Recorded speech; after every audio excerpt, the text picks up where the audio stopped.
A very good afternoon to all the gardening enthusiasts out there. Thank you so much for joining me today. And I hope this video will find you strong, healthy, and enthusiastic with your planting and gardening. Right in front of us are two pots of Monstera and Lechleriana. Typical of Monstera, they have fenestration. But as far as I know, this particular species do not have pinnations. That means they do not split. They will maintain their fenestration as they grow longer. All right, they won't grow that round. Typical of this plant is it will grow longer, and they're going to have more fenestration, a long fenestration as well as also round, smaller fenestration around the midrib like this. I got this Monstera about a year, 8 months ago. Not this, but the mother plant. A year, 8 months ago, and as usual, I experimented, I propagated, and I got more and more plants. And I have basically side hustle something like about 10 of this. And these two, one of them has already been sold. This one has already been sold, has been taken off my hands. It's going to be sent away soon. This is another one which is quite large. As you can see, it's about a feet plus from the surface of the pot. This can be a mother plant. In fact, I'm going to propagate from this plant very soon. I'm going to show you how. The nodes, the internodal distance are pretty short, so it's a little bit challenging. As you can see here, very short. I have to be very precise with my cutting. And from this plant, depending on how many leaves I'm going to have per cutting, except for the top cutting, I'm going to have about 3 to 4 leaves here. Right, this would be the top cutting. So I'm going to dismantle this plant from the pot and from its moss pole. You can see that the moss pole is already bent over because it is carrying too much weight. From this plant at the top, right? Its leaf is big, right? As we take a look here, right? There is a little fenestration near to the midrib, right here. Right? The rest are a larger, longer fenestration from midrib to the edge of the leaf.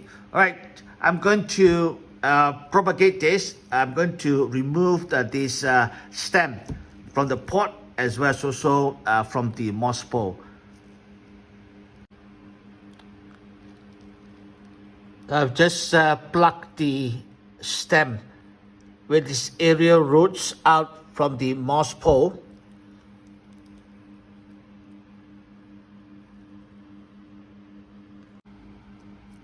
So my scissors were wiped down with alcohol, wet wipes.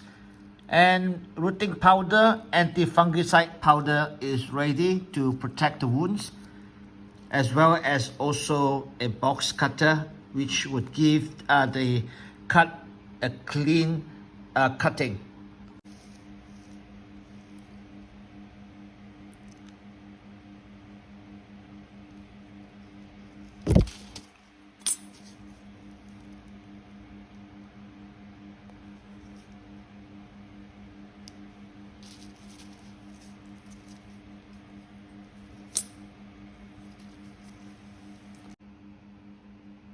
The cut is done. Check out the cutting. 3, 4, 5, 6, 7. Of course, I lost some leaves, which is normal given the tight internodal distance. The application of anti-fungicide and also a root booster is done. For the meat cutting, there will be 2 wounds, the top and the bottom, and both must be applied with fungicide, the top and the bottom.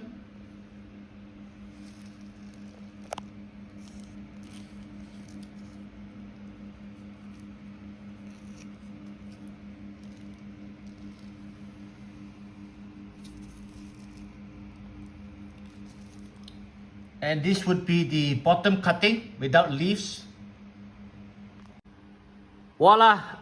I've completed my propagation process. There are 7 cuttings. All the cuttings have 2 leaves except for the top cutting. 3 leaves. Beautiful, beautiful leaves here. Each one of them. Let's check out the substrates for each of the cutting. This is a 12 ounce disposable cup, a bottom layer of pumice, and then the top layer where the cutting is submerged in or placed inside would be stratum. And then I would fill this cup with water right up to the surface of the substrate. I will allow this cuttings to root. Once rooted,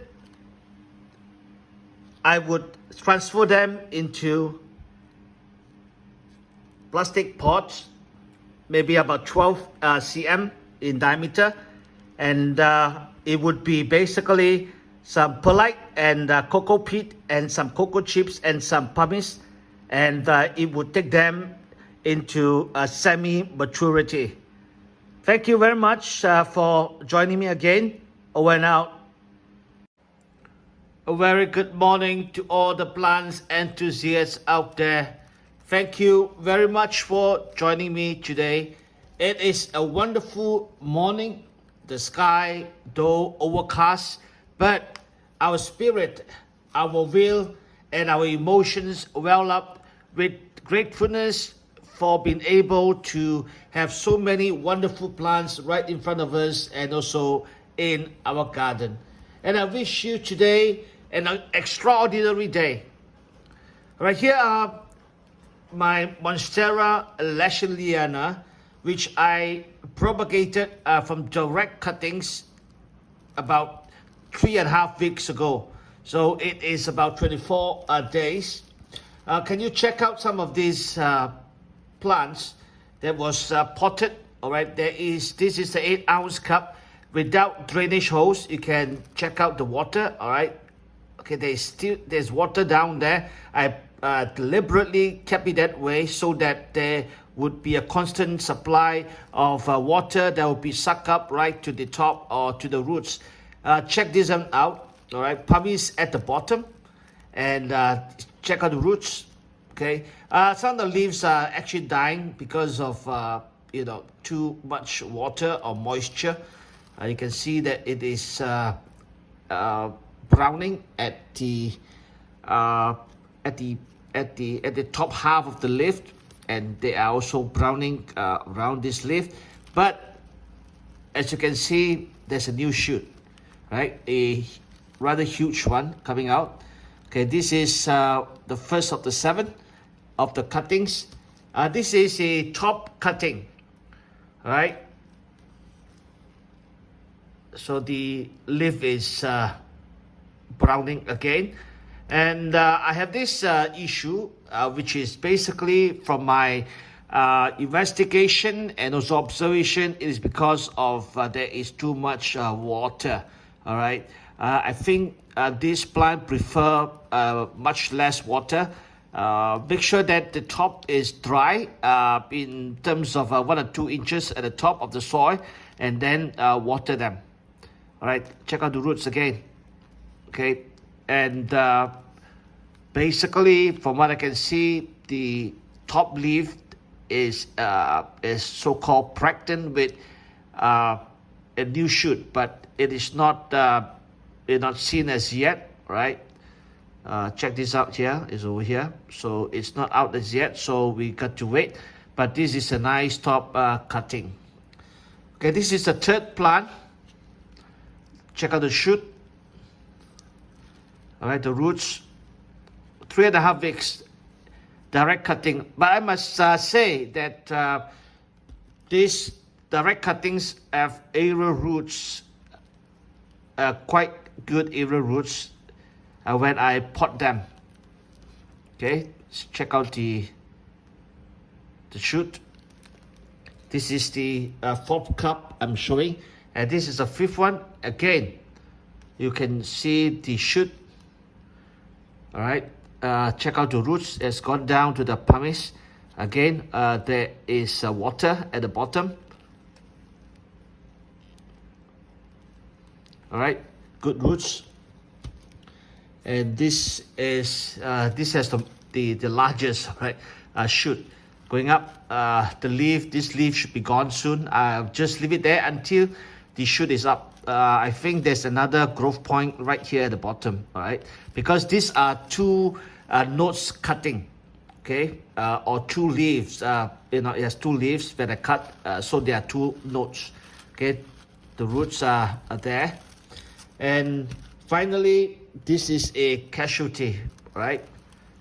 I think there's no hope for this, basically. So I'm not going to bore you by uprooting it. It's gone. Okay, I want to show you the two kinds of substrates that I am using. Right, this is a pasir Malang, or a volcanic pebbles or pellets from Indonesia. You can see. All right, let me just pick some out for you to see. All right, it's hard. It is a raft, and it is it's not smooth at all. The surface are rough, for creating a lot of surface area for it to be in contact, in touch with water. And also the water is in these pellets, and therefore it will be able to release it. It is very popular in Indonesia, and it's available locally here in Malaysia through Shopee. You can buy them. And the other one that I am using, let me just show you. This is a Fluval, a Stratum. Okay. Now, I'm not too sure whether because of this stratum, the roots are better. I don't think so, because this Batu Malang, which you can see, is also doing not too bad. All right, but the rest of the 5 pots, not 5 pots, most of them are rooted or planted in stratum. This is a Malang pellets again. All right, so the roots are not that good. Maybe from this so-called tiny experiment, I'll call it tiny because well, it is not clinical, it's not scientific, it's just anecdotal. So stratum, good roots. All right, and this is again a stratum. Okay, the roots are good. Okay, now just again, why I prefer stratum, it is because the survivability of the cuttings are really good, especially even when you cut them and plunge them into the stratum, rather than put them in water for 3-4 weeks for the roots to emerge. All right. So this stratum, you can just crush it become powdery. Okay, all right. And again, this is also stratum. The roots are good. So my go-to would be stratum, even though it costs a fair bit. Now, I'm not a dealer of stratum because stratum is basically an aquatic media that is used for the aquarium.